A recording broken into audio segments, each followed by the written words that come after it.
আসসালামু আলাইকুম ওয়া রাহমাতুল্লাহ। সুপ্রিয় দর্শক মণ্ডলী, আশা করি সবাই ভালো আছেন। আপন পর সবাই সমান, এটি প্রখ্যাত সাহাবী হযরত উমর রাদিয়াল্লাহু আনহু এর শাসনামলের একটি ঘটনা। এই প্রখ্যাত সাহাবীর শাসনামলের ন্যায়পরায়ণ বিচারের একটি ঘটনা আজকে আমি আপনাদের মাঝে তুলে ধরব। তাহলে চলুন শুরু করি। সেদিন ছিল বাজারের দিন। হযরত উমর রাদিয়াল্লাহু আনহু কি এক কাজে বাজারে গেছেন। এইগুলি সেইগুলি দিয়ে হাঁটছেন, ঘুরে ঘুরে দেখছেন সমস্ত বাজারটা। বাজারে প্রচুর সওদা এসেছে, হরেক রকমের সওদা। কেউ কিনছে, কেউ বিক্রি করছে। দূর দূর অঞ্চল থেকে লোকজন বাজারে এসেছে। অসংখ্য লোকের আগমনের কানায় কানায় পূর্ণ হয়ে উঠেছে গোটা বাজার। যারা খলিফাতুল মুসলিমিন হযরত ওমর রাদিয়াল্লাহু আনহুকে চিনে, তারা বিনীতভাবে সালাম জানিয়ে একটু সরে দাঁড়ায়, তার চলাচলের পথকে সহজ করে দেয়। আর যারা চিনে না, তারা অর্ধজাহানের অধিপতি হযরত ওমর রাদিয়াল্লাহু আনহুকে ঠেলে ঠুলে পাশ কেটে সামনে এগিয়ে যায়। বেচাকেনা নিয়ে সবাই ব্যস্ত, সবার মধ্যে বিরাজ করছে একটু চঞ্চলতা। বাজার থেকে সদাই পাতি কিনে কার আগে কে বাড়ি ফিরবে, এই যেন তারই প্রতিযোগিতা। একটু পর ক্রেতা বিক্রেতার ভিড় ঠেলে অলিগলি পার হয়ে হযরত ওমর রাদিয়াল্লাহু আনহু বাজারের অপর প্রান্তে একটু খোলামেলা জায়গায় এসে থামলেন। সেখানে ছিল অনেকগুলো উট। বিক্রির জন্য এগুলো বাজারে আনা হয়েছে। ঘুরে ঘুরে তিনি উটগুলো দেখছিলেন। হঠাৎ খানিকটা দূরে খুঁটির সঙ্গে বেঁধে রাখা একটি উট দেখে একেবারে তাজ্জব বনে গেলেন। উটটি যেমন সুন্দর, তেমনই হৃষ্টপুষ্ট।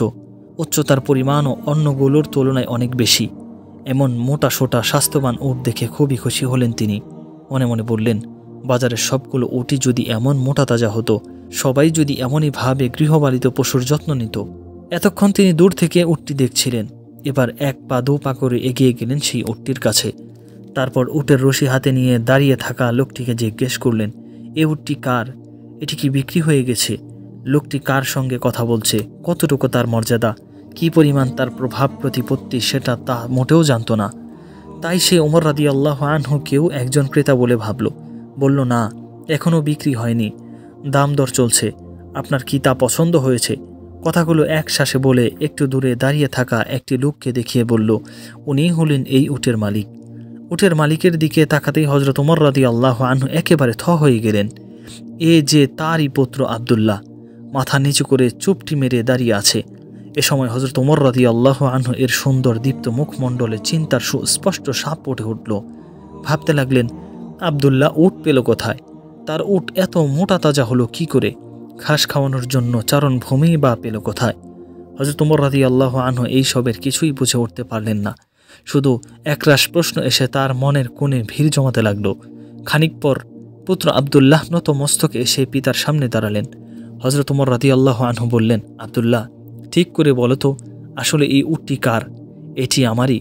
হযরত আব্দুল্লাহ নরম সুরে জবাব দিলেন, এমন সুন্দর ও নাদুস নুদুস উট কোথায় পেলে তুমি? অনেক আগে আমি এটি কিনেছিলাম। ধীরে ধীরে হযরত ওমর রাদিয়াল্লাহু আনহু এর মন ভারাক্রান্ত হয়ে আসে। পূর্বের হাসি আর আনন্দ ততক্ষণে হাওয়ায় মিলিয়ে যায়। তিনি আবার প্রশ্ন করলেন, তুমি উটটি এত মোটা তাজা করলে কিভাবে? কখনই বা এর সেবা যত্ন করলে? চারণ ক্ষেত্রে থেকে ঘাস খাইয়েছি, একটু মোটা তাজা হওয়ার পরে বিক্রির জন্য বাজারে এনেছি। ভয় মিশ্রিত কণ্ঠে হযরত আব্দুল্লাহ রাদিয়াল্লাহু আনহু এর উত্তর। স্তব্ধ নিঃশ্বাসে হযরত ওমর রাদিয়াল্লাহু আনহু কথাগুলো শুনলেন। সমস্ত মুখমণ্ডল তার কঠিন হয়ে উঠেছে। কণ্ঠে দৃঢ়তার ছাপ, চাহনিতে কঠোর শাসনের সুস্পষ্ট আভাস। তিনি বললেন, আব্দুল্লাহ, এটা তোমার অন্যায় হয়েছে। তুমি যে চারণ ক্ষেত্রে উট লালন পালন করেছ, তা সরকারি চারণ ক্ষেত্র। এটি জনগণের সম্পত্তি, আর জনগণের সম্পত্তিতে ব্যক্তিগত উট চড়ানোর অধিকার তোমার নেই। কথা কয়টি বলে হযরত ওমর রাদিয়াল্লাহু আনহু থামলেন। বাজারের বহু লোক ততক্ষণে জড়ো হয়ে সেখানে।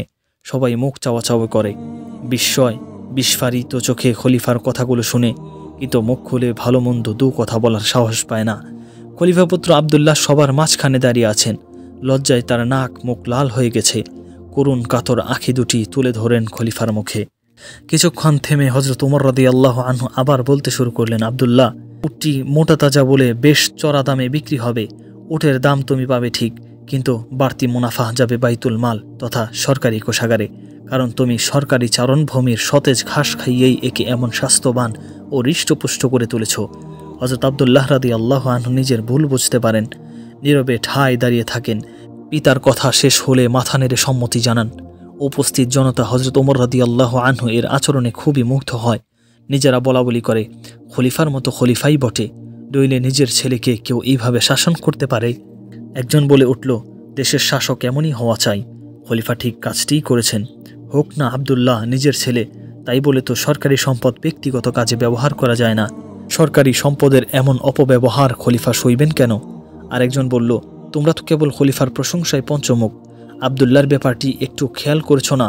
আবদুল্লাহ কি এই জন্য প্রশংসার দাবিদার নয় যে সে একটুও মিথ্যা বলল না, সামান্য প্রতিবাদও করল না, বরং অকপটে নিজের দোষ স্বীকার করে বাড়তি আয়টুকু বাইতুল মালে জমা দেওয়ার জন্য সম্মত হয়ে গেছেন। হ্যাঁ, তাই তো, এদিকটি আমরা এতটা তলিয়ে চিন্তা করিনি। অন্যজন বলল, সম্মানিত দর্শক মণ্ডলী, আজকেও যদি পৃথিবীর দিকে এমন শাসক জন্ম নিতেন যাদের নিকট ইনসাফের মানদণ্ডে আপন পর, আত্মীয় অনাত্মীয় সবাই সমান, তবে কি এই ভূপৃষ্ঠের উপরে শান্তির হাওয়াটা আরেকটু প্রবল বেগে প্রবাহিত হতো না? দেশের জনগণ কি আরামে দুটো আহার করে দুনিয়া থেকে বিদায় নিতে পারত না? তাই আসুন, নেতৃত্বের আসনে কাউকে বসানোর পূর্বে একটু চিন্তা করে নেই, তার মধ্যে ক্ষুধাভীরুতা ও ন্যায়পরায়ণতার গুণ পূর্ণ মাত্রায় আছে তো? তার শাসনে সত্য, ন্যায় ও ইনসাফ প্রতিষ্ঠিত হবে তো? মোহতারাম দর্শক মণ্ডলী, ভোট কিংবা অন্য কোনো উপায়ে কারো প্রতি আপনার সমর্থন ব্যক্ত করার পূর্বে এই বিষয়টি যাচাই বাছাই করে দেখা আপনার অপরিহার্য কর্তব্য, নচেত অবশ্যই আপনি আল্লাহর দরবারে পাকড়াও হবেন। সুপ্রিয় দর্শক মণ্ডলী, আশা করি আজকের ভিডিওটি আপনাদের কাছে ভালো লেগেছে।